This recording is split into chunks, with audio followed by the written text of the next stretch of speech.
할렐루야! 지금부터 2024년 4월 14일 인터넷 비전교회 주일 예배를 신령과 진정으로 하나님 아버지께 올려드립니다. 두려워 말며 놀라지 말라. 내가 어디로 가든지 내 하나님 여호와가 너와 함께 하느니라. 찬양은 만복의 근원 하나님을 찬양합니다. 만복의 근원 하나님, 온 백성 찬송 드리고 저 천사여 찬송하세. 찬송 성부 성자 성령 아멘.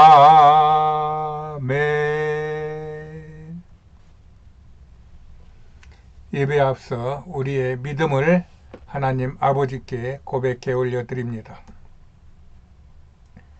나는 천지를 지으신 전능하신 하나님을 믿습니다. 나는 예수 그리스도와 하나님 아버지가 하나이심을 믿습니다. 나는 예수께서 성령으로 잉태하시어 동정녀 마리아에게서 나셨음을 믿습니다. 나는 예수께서 행하신 모든 기적을 믿습니다. 나는 예수께서 본디오 빌라도에게 고난을 받으시고 십자가에 못 박혀 죽으셨음을 믿습니다. 나는 예수께서 죽은 자 가운데서 다시 살아나시어 하늘에 오르셨음을 믿습니다. 나는 예수께서 산자와 죽은 자를 심판하시러 이 땅에 다시 오실 것을 믿습니다. 나는 예수 안에서 죄가 사하여지고 몸이 다시 살고 영원히 사는 것을 믿습니다. 나는 예수 그리스도가 나의 구주이심을 믿습니다. 나는 성령 하나님을 믿사오며 성령의 세례를 믿습니다. 나는 교회가 거룩한 곳임과 교회 안에서 성도의 교제가 복된 것을 믿습니다. 나는 성삼위 하나님께서 나의 만복의 근원이 되심을 믿습니다. 나는 평생토록 주 여호와를 찬송할 것이며 매일같이 이 믿음을 고백하며 살겠습니다. 주님.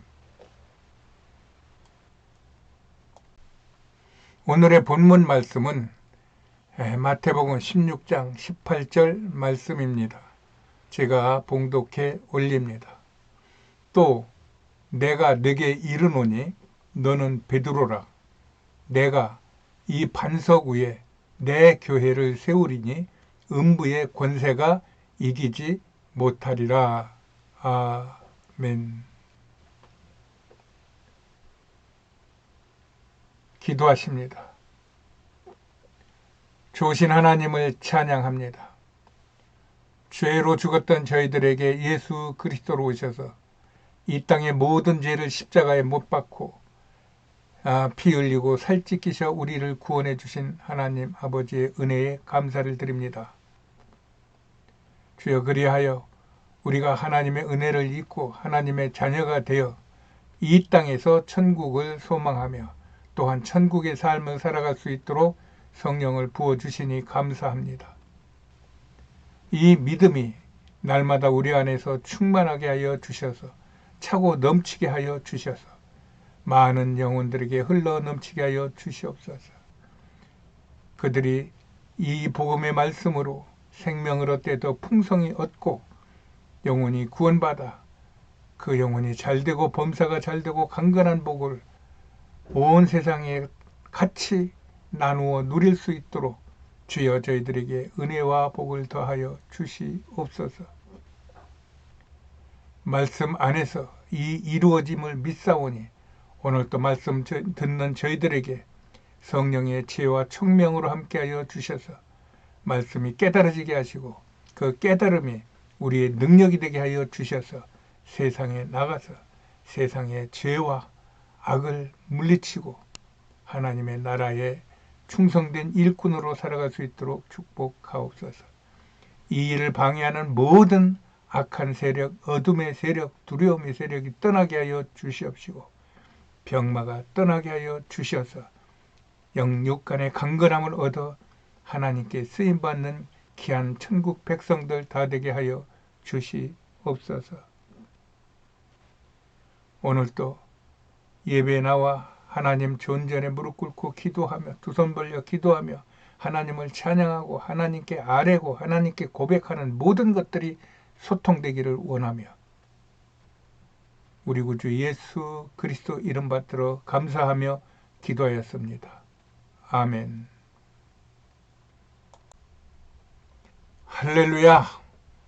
한 봄의 가운데 있습니다. 벚꽃이 양지에서 핀 벚꽃들은 다 꽃잎이 떨어졌고 음지에서 피는 벚꽃들은 지금도 한창 자랑하고 있습니다. 어제 투표 잘 하셨는지요? 저는 대한민국이 하나님께서 택하신 그러한 나라와 민족이라고 굳게 믿는 사람입니다. 그래서 우리 국민들이 또 우리 나라 안에서 어떤 상황이 세상과 맞물려 있든지 간에 결국은 하나님의 이끄심대로 하나님 앞에 쓰임받는 나라가 될 것이라는 믿음이 확실합니다. 어떤 분은 기뻐하고 어떤 분은 슬퍼하겠지만 이 모든 것들이 조화를 이루어지는 대한민국이 되기를 소망하며 기도합니다. 오늘 이야기도 그와 비슷한 이야기입니다. 한번 시작해 보겠습니다. 오늘 설교의 그 주제는 교회 이야기가 지금 13번째, 13번째 이어지는데 그 중에서 중세교회와 서임권 투쟁이라고 하는 제목을 달았습니다. 여기서 서임권이란 앞에서 말한 바와 같이 교회 성직자를 임명하는 권한이에요. 이것은 카톨릭에서는 마태복음 16장 18절에 또 내가 네게 이르노니 너는 베드로라. 내가 이 반석 위에 내 교회를 세우리니 음부의 권세가 이기지 못하리라고 한 오늘 본문의 말씀에 근거하여 이 예수님께서 교회를 세우시고 그 교회의 권한을 베드로 사도에게 주셨음으로 인하여 우리 카톨릭은 이 정통 베드로 사도로부터 이 사도권을 계승하여 이어받은 정통 보편 공교회라고 하는 그러한 개념을 가지고 있던 때였습니다. 그래서 베드로의 정통 후계자인 현직 교황이 이 서임권 행사를 할 수 있는 최고 책임자였던 것입니다. 그런데 앞에서 말한 대로 신성 로마 제국 시 뭐 황제니 왕이니 무슨 뭐 영주니 교황이니 이런 그룹들의 갈등으로 인한 교황권이 약해지자 이때 세속의 군주들이 왕, 뭐 황제, 영주들이 서임권을 자기 멋대로 활용하여서 자신의 측근이나 친인척 등 무자격자를 고위 성직자로 임명을 해버리는 겁니다. 이에 따라 교회가 권력의 투쟁의 그 판이 되었고 혼탁해진 요소를 내포하여 하고 있어가지고 언제 어디서 어떤 문제가 터질지 모르는 이 열면은 이 재앙이 튀쳐나오는 그런 판도라 상자와 같은 그러한 그 어떤 문제를 일으키는 그런 판도라 상자와 같은 것이 바로 서임권이었어요. 이렇게 서임권이란 창세 이후 세상이 시작되면서 이미 선한 힘과 악한 힘이 대결로 시작되어 있는 그 권력의 대결이라고 저는 생각하고 있어요. 이렇게 서로 악한 힘과 또 선한 힘이 서로 집단적으로 형성이 될 때 이것을 권력이라고 부를 수 있다는 것입니다. 이 권력은 요한복음 10장 10절에서 말씀하신 것과 같이 도적이 오는 것은 도적질하고 죽이고 멸망시키려는 것뿐이요. 내가 온 것은, 예수님이 온 것은 양으로 믿는 자들에게 생명을 얻게 하고 더 풍성히 얻게 하려는 것이라는 말씀에서와 같이 서로 선한 권력과 악한 권력이 서로 치고받으면서 뺏고 빼앗기는 세상에서 어떤 때는 선한 용도로, 어떤 때는 악한 용도로 쓰이면서 세상을 요란케 한 것입니다. 예수님 이전의 시대에는 군사적 권력에 의해 세상이 움직여졌다면 예수님 이후 천년 세상의 역사는 기독교가 그 권력의 중심이 된 것입니다. 우리는 지금까지 교회가 어떻게 생겨나 서기 약 1000년 동안 무슨 일을 겪으며 왔는지를 앞에서 살펴보았어요. 그러한 어떤 응어리된 그런 여러 가지 복잡한 요소들을 녹여 아는 채 세상은 그 영향력을 본받아서 그 영향력에 의해서 많이 달라지기 시작하는 겁니다. 그 첫 신호탄이 1000년대가 시작되자마자 터진 1054년에 벌어진 동서교회의 분열입니다. 이때까지 세상은 하나의 로마에서 390년에 동서로마가 갈라지긴 했지만 또 476년에 서로마가 망하기도 했지만 이 동로마 황제가 서유럽 교황과 서로 통치권을 행사하며 1제국 2체제의 구분된 정치체를 유지했던 것입니다. 그러다가 800년에 카를로스 칼 대제가 교황 레오 3세에게 황제 대관을 받으면서 유럽은 다시 동서로마로 갈라집니다. 이 둘이 앞에서 말한 대로 서로 갈등과 반목을 거듭하다가 1054년에 교회마저 동서로 갈라진 것입니다. 이때는 세상은 서로마 교황의 권세가 동로마 황제보다 더 막강한 시대였어요. 그리하여 서로마 교황 레오 9세는 약해진 동로마에게 로마 교황의 수위권을 강조하기 위하여 동로마에 추기경 3명을 파송하여 그 동로마의 대주교들을 압박하는 것입니다. 이때 추기경들은 자신들을 홀대하는 동로마의 세계 총 대주교를 파문하고 떠납니다. 그러자 동로마의 세계 총 대주교는 자신들도 서로마 교황을 아예 또 파문해 버리므로 그동안 카톨릭 교회로 교회 체제를 유지해오던 유럽 로마는 서방 카톨릭과 동방 정교라는 두 교회 체제로 바뀝니다. 이때 동방 정교회가 먼저 우리는 정통이라는 동방 정통 교회라는 이름으로 이름을 짓자 서방 교회는 우리는 로마 교회를 최고의 권위로 두는 보편교회, 즉 사도신경에서 말하는 공교회, 카톨릭으로 부르겠다 하면서 동방 정교회와 서방 카톨릭이 갈라지게 된 것입니다. 이렇게 동서교회가 분리된 것은 앞에서 말한 중세 봉건 사회에서 나타난 수도원 운동, 프랑크 왕국의 성립, 이슬람의 팽창, 신성 로마 제국의 수립 등의 일련의 복잡하고 대단의 엄청난 이런 사건들이 한꺼번에 유럽에 터지면서 생긴 복잡한 사건이라 그 현상과 그 내용을 한마디로 말하기가 상당히 어렵습니다. 그러나 이것이 단초가 되어서 오늘날 동유럽, 서유럽의 개념이 생기기도 했고 또 뭐 십자군 전쟁이라든가 그에 따르는 르네상스 운동이라든가 이런 것이 계속 연이어 벌어지게 됩니다. 이때 터진 것이 십자군 전쟁인 것입니다. 십자군 전쟁은 좁은 의미로 보면은 1095년부터 2091년까지 약 200년간 이슬람에 빼앗긴 예루살렘을 탄압하기 위한 기독교와 이슬람의 종교 전쟁을 가리켜요. 그러나 더 넓은 의미로는 이 종교 전쟁 외에 이교도나 이단의 토벌, 가톨릭 집단 내부의 분쟁, 또 정치적, 영토적 이득 계산 등 복잡하고 다양한 전쟁을 다 포함한 탐욕의 전쟁이었던 것입니다.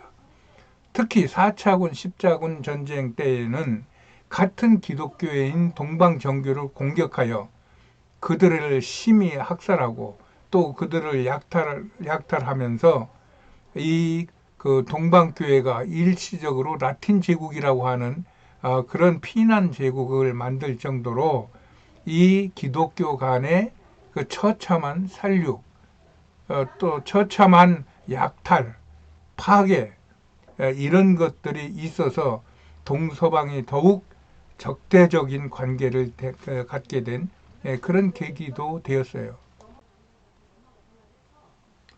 십자군 전쟁은 1095년에 동로마 제국이 튀르크족에게 위협을 느끼자 동로마 황제가 서로마 교황에게 도움을 청하는 데서 시작됩니다. 이때 교황은 얼마 전 동서교회의 분열로 분열되어 있던 동방정교회와 서방 카톨릭 교회를 통합하여 자신이 그 통합된 기독교 수장이 되고 싶어 한 것입니다. 이리하여 1차 십자군이 성공하자 지중해 동해안에는 4개의 십자군 국가들이 세워졌고 서유럽의 모든 계층이 열광적으로 호응하여 다른 십자군들을 창설하는데 이 동기가 부여가 된 것입니다. 그리하여 십자군에 참여한 용병들은 면죄부를 수여받았으며 각종 혜택이 주어지므로 귀족 십자군, 군중 십자군, 소년 십자군 등 많은 십자군이 생겨서 전쟁보다는 자신들의 어떤 그 야욕이나 어떤 자신들의 욕심이나 자신들의 계산에 따라서 십자군이 형성되고 그로 인하여 그러한 약탈이라든가 그러한 어떤 그 폭력이라든가 이런 주권 침해라든가 이런 일들이 벌어져서 전 유럽을 어수선하게 만들었던 그러한 조금 추악한 전쟁으로 평가를 많이들 하고 있는 것 같아요. 이런 어수선한 십자군 전쟁이 약 200년간의 지루한 전쟁을 치루었으나 결국 1291년 이스라엘 북부 해안 도시인 아크레의 전투에서 십자군이 패하며 실패로 돌아갑니다. 이렇게 최후의 기독교 기지가 무너진 뒤 성지 방면으로는 더 이상 십자군이 이루어지지 않았지만 북유럽과 서유럽 내부에서의 십자군은 여러 번 더 자기네들끼리 생성됐다가 또 전투를 벌였다가 또 사라졌다가 그러면서 비기독교 부족인 그 부족민들을 카톨릭으로 개종시키는 등 그렇게 십자군의 역할을 하려고 애는 썼어요. 그러던 중 14세기에 오스만 제국이 흥기하자 기독교 세계는 다시 십자군을 일으켰지만 1453년 오스만이 콘스탄티노폴리스를 함락시키면서 로마 제국과 함께 사라집니다. 이 십자군 전쟁 때 라인란트에서 수천 명의 유대인들이 십자군에게 살해당하는 일이 벌어졌어요. 이로 인해 지금도 유대인들은 도로에 네거리를 안 맞는다 그럽니다. 아라비아 숫자 1, 2, 3, 4에도 십자가가 들어간다고 그래서 그 모양도 우리가 쓰는 사자가 아닌 다른 사자로 이렇게 변형을 시켜서 쓰고 있는 그런 장면을 보았어요. 이런 정도로 유대인들의 기독교 경멸이 이 십자군 전쟁에 불을 붙이고 기름을 부어서 지금까지 이어지고 있는 주요 원인 중에 하나로 꼽고 있어요.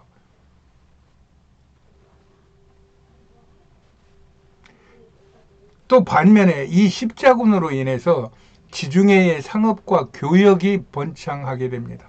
그래서 동서문물의 교역으로 세상이 서로 소통하는 방법을 배웠으면서 이 베네치아와 같은 해양 공화국들이 생기기 시작합니다. 그리고 앞에서 얘기한 교황의 지도권이 강화가 되어서 교회의 정체성이 강화되므로 전쟁을 통한 영웅주의, 기사도, 신앙심, 신세계관과 복음 전도의 사건은 중세 문학과 철학과 종교의 촉매가 되어서 이 혼란과 어둠의 그 속에서도 그 연못의 그 흙탕물 속에서도 뭡니까? 백합인가요? 연꽃이죠. 하얀 연꽃이 이렇게 피어나듯이 나름대로 한쪽에서는 우울하고 어둡고 또 거칠고 이렇게 그 윤리를 망치는 그러한 억압된 세상 또 비도덕적인 세상이 있었다면 한쪽에서는 경제가 살아나고 문물이 꽃피며 문화가 부흥하는 그런 시대하고 맞물려서 새끼가 꼬아지듯이 그 시대가 지나가게 된 것입니다. 우리는 왜 세상에 악을 허용하였는지에 대한 하나님의 완전한 뜻을 온전히 알 수는 없어요. 그러나 분명한 것은 하나님의 형상을 닮아 지어진 인간이라면 악을 보면 분노하고 자신의 상태를 점검하여 자신의 선한 양심을 가지고 세상을 지키려는 거룩한 욕망이 일어날 것이라는 것입니다. 저는 이번 우리 대선에서도 그것을 저는 생각하고 있습니다. 얼마나 많은 비리와 불법이 있었습니까? 근데 그들이 전부 다 국회에 들어갑니다. 이거는 정상적인 국가에서는 있을 수 없는 일이라고 많은 사람들이 생각하고 있어요. 그럼에도 그들은 조금도 양심의 가책이나 또 국가에 대한 무슨 그러한 송구함이나 어떤 죄책감이나 이런 게 조금도 없이 오직 자기는 국가를 위해서 우리 대한민국의 100년 대계를 위해서 자기 몸이 헌신되어지고 자기 몸이 이렇게 그 제물로 드려지는 것처럼 아주 거룩한 일을 하는 것처럼 당당히 국회에 들어갑니다. 그 사람들이 어떤 일을 벌이겠습니까? 내가 옛날엔 잘못했으니까 이제라도 내가 회개하고 돌아섰으니까 내가 국가와 국민을 위해서 정말 대한민국 부서지라 일하겠다. 이렇게 보는 국민은 많지 않을 것 같습니다. 그럼에도 우리가 희망을 갖는 것은 그것이 세상의 전부가 아니라는 것이기 때문입니다. 시간을 잡고 있는 하나님은 영원한 시간을 지금 운전하고 계시고 있고 그 안에 끼어 들어온 모든 만물들을 다스리고 계신 분이 바로 하나님이라고 저는 믿습니다. 그리하여 이런 하나님의 백성이 하나님의 형상을 부어 만든 이런 하나님의 백성들이 거룩한 분노를 일으키면은 그들이 다윗이 돌팔매로 골리앗을 물리친 것처럼 천이 하나가 열을 당하게 하고 열이 백을 당하게 하고 천이 만을 당하게 하는 그런 엄청난 하나님의 역사가 일어날 것이라고 보고 있으며 저는 대한민국이 그런 면에서 하나님의 선택을 받았고 하나님께 쓰임받는 희망이 있는 나라라고 보는 것입니다. 하나님의 백성들이 이렇게 사용되어질 때 죽이고 멸망시키려는 마귀 또 거짓의 압이라고 일컬어지는 사탄의 속은 인간이 마귀를 따라 남의 것을 빼앗고 또 전쟁을 일으켜 선량한 백성을 탐욕하는 그런 것에서부터 우리가 예수의 이름으로 저들을 대적하고 저들을 멸망시키며 정의를 구하고 하나님의 공의가 이 땅에서 흘러 넘칠 수 있도록 할 수 있게 하는 하나님의 가르치심이 그 안에 있다고 저는 믿습니다. 이것은 십자군 전쟁에서도 또 어제 있었던 우리나라 국회의원 선거에서도 똑같은 상황이라고 보고 있으며 그로 인하여 우리는 이 패한 중에도 대한민국 국민의 우파로서 이 우파가 이번 선거에서는 패했을지라도 이런 긴 하나님의 이끄심에 우리가 감각하고 그에 순종한다면 대한민국은 분명 세계 초인류 국가를 향하여 나아가는 나라가 될 것입니다. 다시 본론으로 돌아와 오늘의 제목이 서임권 투쟁인데, 이 교회의 성진자 임명권인 서임권을 둘러싸고 독일 왕과 교황이 서로 대립하던 중에 카누사의 굴욕이라고 하는 사건이 또 터집니다. 이 사건은 1077년, 그러니까 십자군 전쟁이 막 일어나기 직전에 신성 로마 제국의 황제인 하인리 4세가 교황 그레고리우스 7세에게 황제 파문을 당합니다.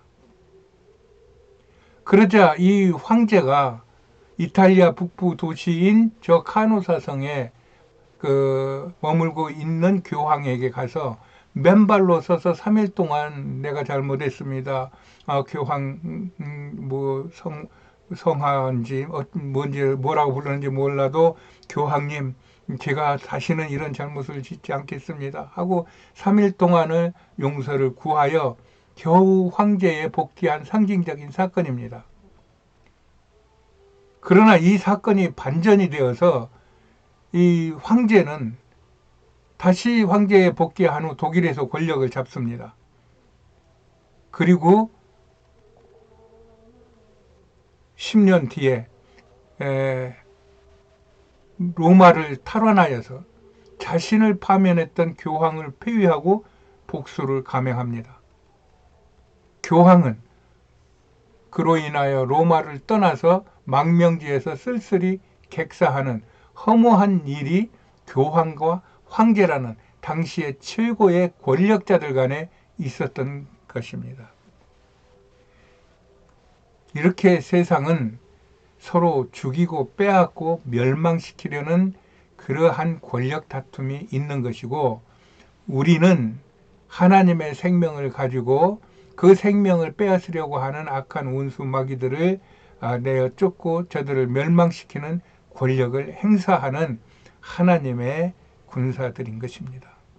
오직 하나님의 나라가 이 땅에 세워지기 위하여 우리는 하나님의 말씀에 바로 서고 그 말씀에 순종하여 성령의 감동을 받아서 이런 악한 무리들과 대적하여 이기는 그러한 축복의 우리 하나님의 자녀들이 되기를 간구합니다.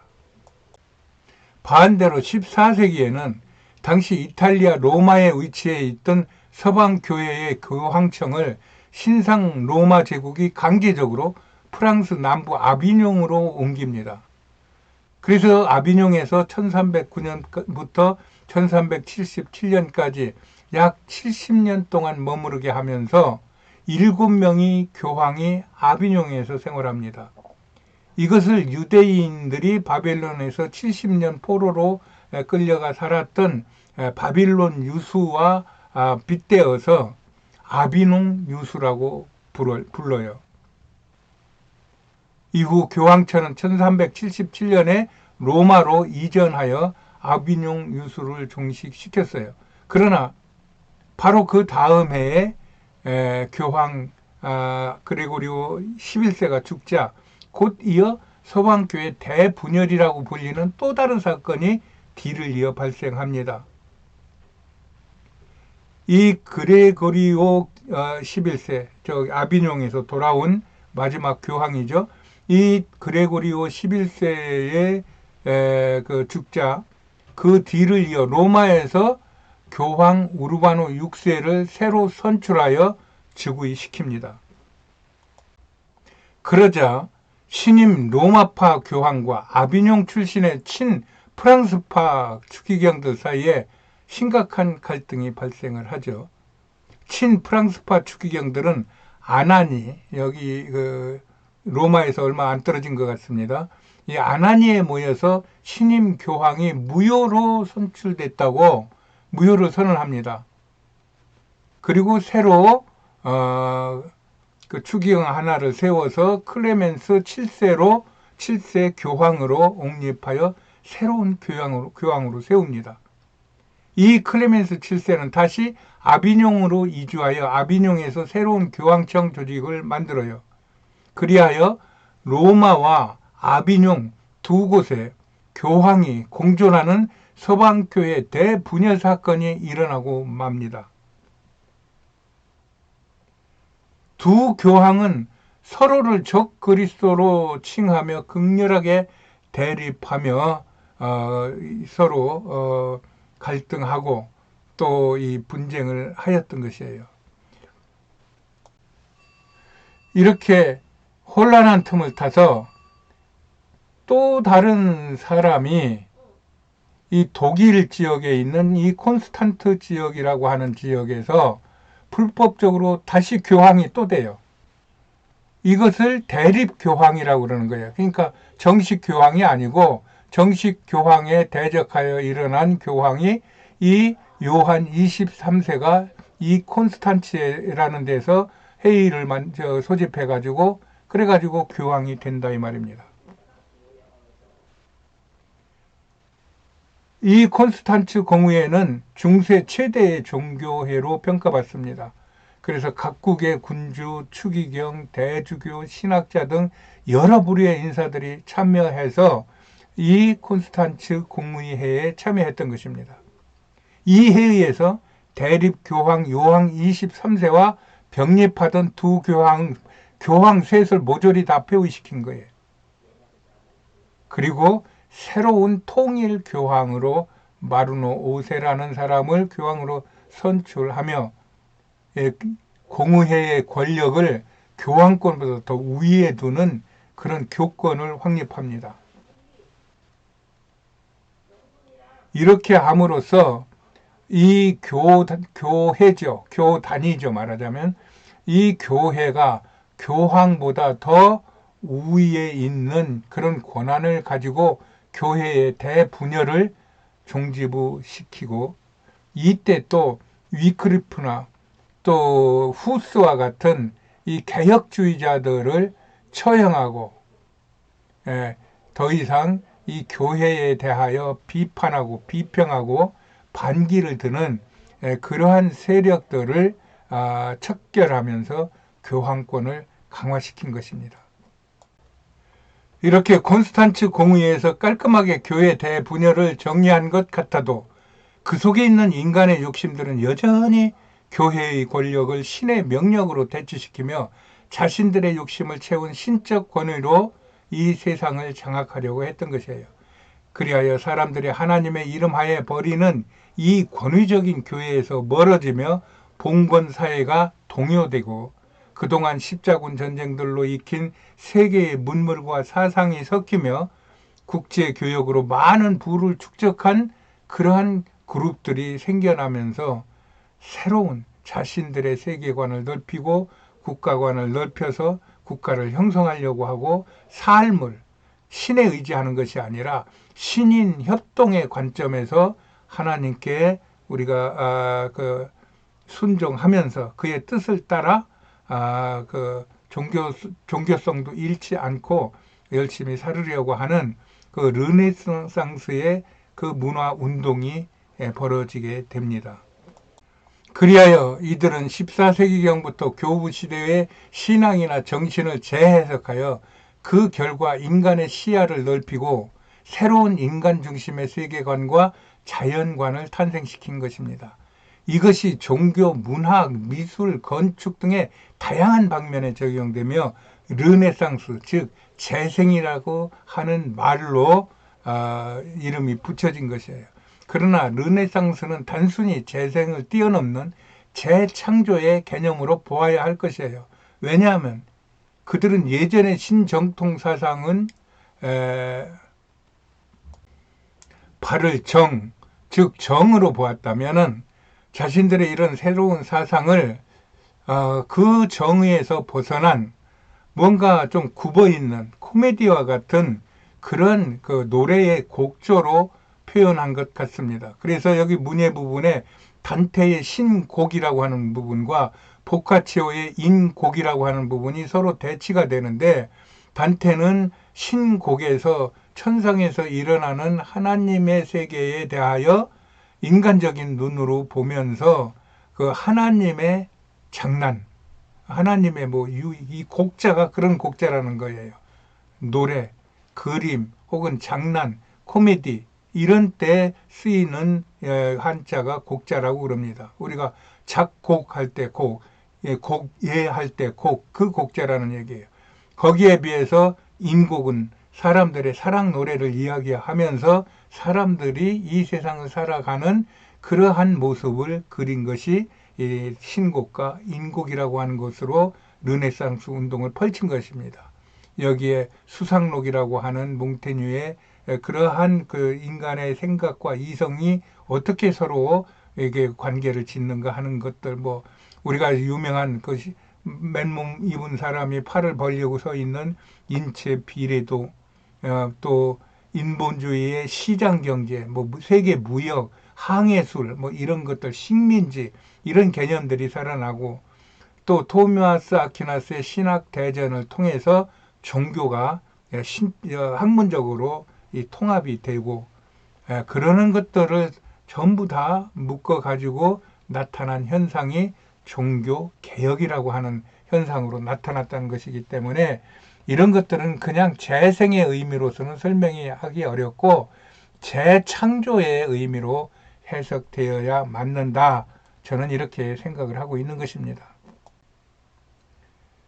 어떻게 좀 관심이 가는 얘기인가요? 저는 궁금해요. 이게 이 설교를 듣는 몇 분인가는 계실 텐데 이분들이 과연 이런 얘기에 관심이 있을까 하는 생각을 하기도 합니다. 그러나 제 생각은 이래서 이런 이야기를 하는 것입니다.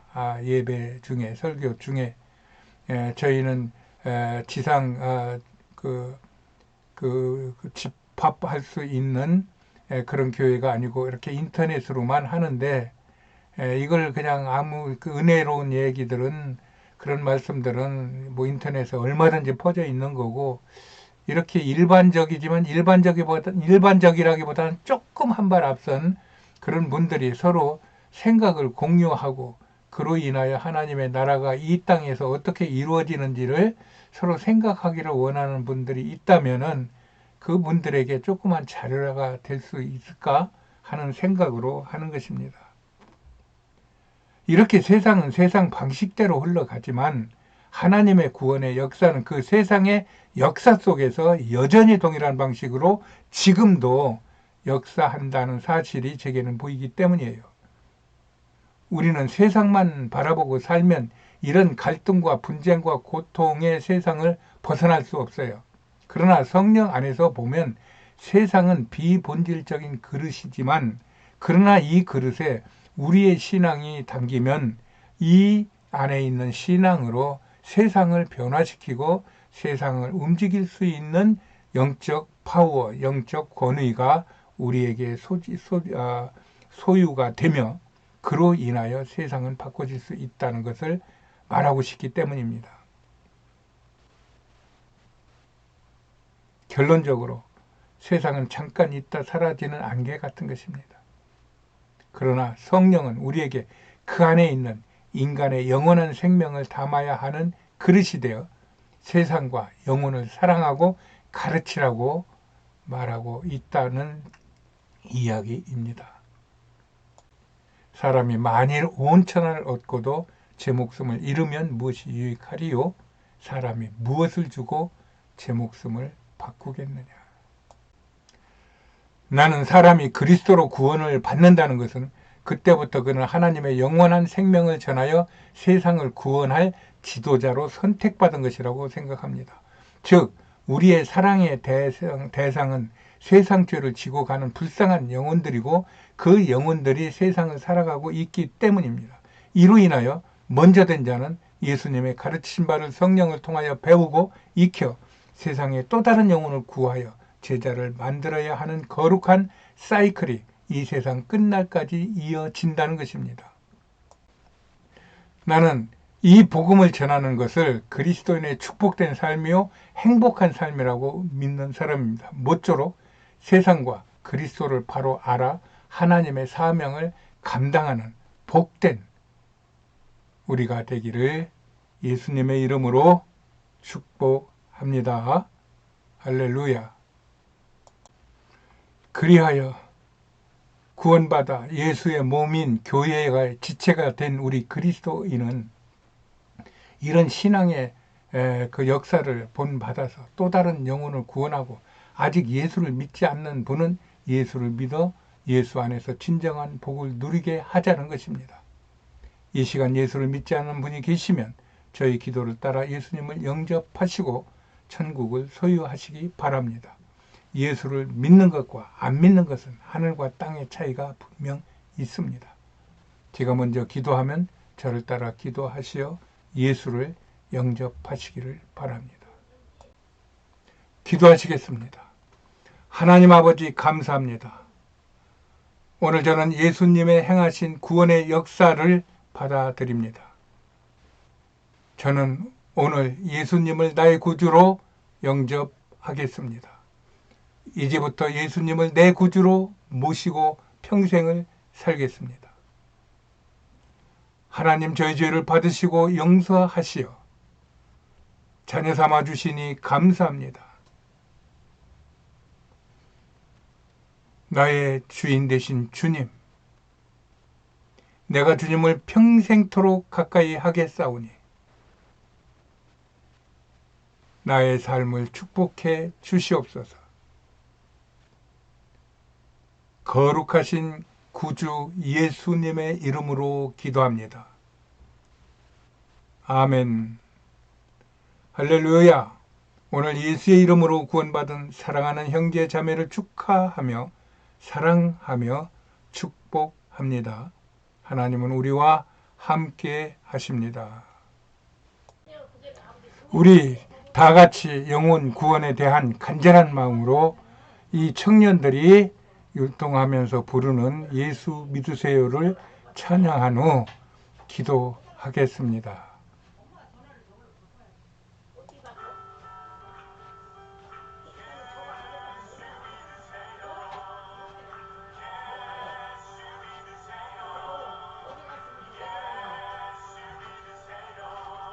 예수 믿으세요.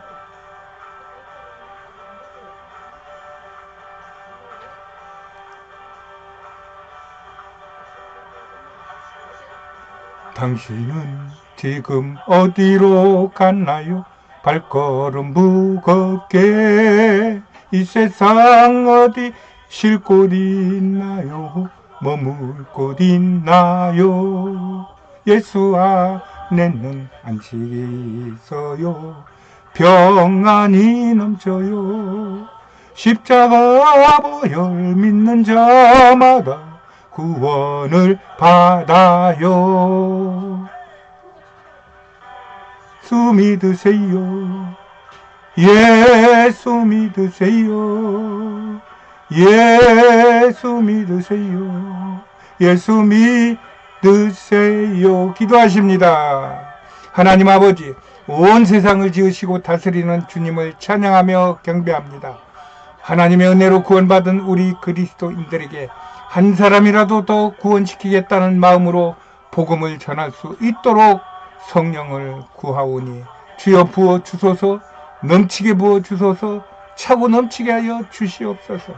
그리하여 세상의 어떤 멸시와 천대와 조롱에도 불구하고 우리의 믿음을 지켜 이 예수 그리스도가 당신의 구세주임을 선포하게 하여 주시옵시고 그 영혼들이 반응하여 예수를 믿고 영혼이 잘되고 범사가 잘되고 생명을 얻되 풍성히 얻는 역사가 이루어지게 하여 주시옵소서. 이런 우리의 복음 사역 위에 나타나는 모든 예수로 인한 환난과 고통의 시간들조차도 우리의 축복의 시간들이 됨을 알고 감사하게 하며 더욱 전도에 힘쓰게 하여 주시옵소서. 이를 위하여 성령의 충만한 은혜로 영혼이 잘되고 범사가 잘되고 형통하며 육신의 건강도 허락하여 주시옵소서.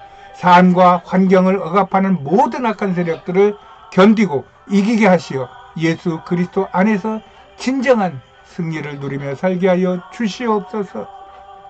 오늘 또 우리를 이기게 하시고 우리를 구원하신 사랑 많으신 예수 그리스도의 이름으로 기도합니다.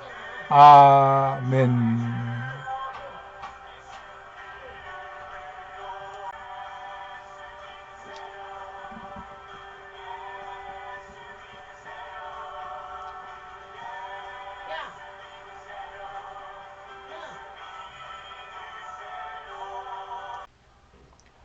할렐루야.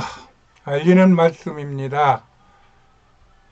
이 봄날의 한복판에 여러분들의 삶이 피어나는 벚꽃처럼 환하게 피기를 축복합니다. 예배에 참석하신 여러분을 환영하고 사랑하고 축복합니다. 어제가 아니네. 우리 투표는 잘 하셨는지요? 나라를 위하여 기도할 때입니다.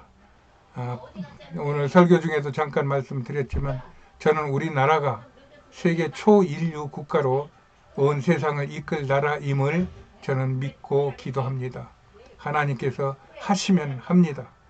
우리의 작은 승패나 그 다음에 기쁨과 슬픔보다는 이런 거대한 하나님의 이끄시는 하나님의 세계 경영에 우리나라가 쓰임받고 있다는 사실을 믿고 열심히 기도하며 나라를 위하여 무엇인가 내가 할 일을 찾아서 최선을 다하는 그런 복 있는 우리가 되기를 바랍니다. 저희 교회는 인터넷 비전교회입니다. 육신이 불편하여 교회에 참석하기 어려운 분들이 같이 모여 예배하고 기도하고 신앙 교제하는 신앙 공동체입니다. 예수 믿으세요. 전화는 010-3718-5661로 합니다. 축도로 예배를 마칩니다. 주 예수 그리스도의 은혜와 하나님의 사랑과 성령의 교통하심이 너희 무리와 함께 있을지어다. 아멘. 할렐루야. 하나님은 우리와 함께 하십니다. 한 주간도 예수 안에서 승리하세요.